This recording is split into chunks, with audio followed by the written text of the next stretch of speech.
Alam nyo ba't masarap mag-travel? Hindi siguro dahil masarap sumakay ng airplane. Kasi nakakapagod sumakay ng airplane. Lalo na kung long haul flights yan. One thing, bakit masarap mag-travel? Masarap siya sa puso. Lalong-lalo na kung pinaghirapan mo para makarating ka sa destination na to. It's not about bragging, but I do think for me personally, sarap mag-travel kasi ang dami mong makikita na makakapagbukas sa mata mo, sa utak mo, at sa puso mo. Totoo yun, sabi nila na gastos sa travel worth it. Kasi growth mo siya as a person. It's for you to understand different cultures. And at the same time, sarap sa malamig na lugar. Kasi ang init sa Pilipinas, diba? Pero, it's just hindi ko ma-explain. Ang sarap-sarap mag-travel kasi tututo ako maging thankful sa mga opportunities na meron ako.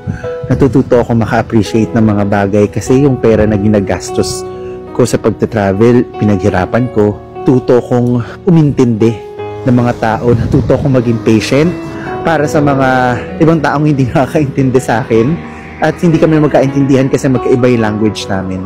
Masarap mag-travel kasi it humbles you. It humbles you in such a way that you will appreciate most little things or the most basic things in life. Nakakapagod mag-travel, no? Isipin mo, bigat ng maleta mo, ang layo ng binabiyahe mo. You've been flying for more than 24 hours just for you to reach a destination. But I do think what I love about traveling is about being the person after you travel and after experiencing a lot of things when you travel. Yun yung masarap sa pagta-travel. Kaya ako, hanggat bata ka, I suggest you travel. Save, travel, go back, hustle hard, work hard, travel again, repeat that cycle until everything feels worth it. Unang travel pa lang, sobrang sarap na sa puso eh. Always focus on yourself. Kasi ikaw yung mag-uuwi ng mga memories na yun eh.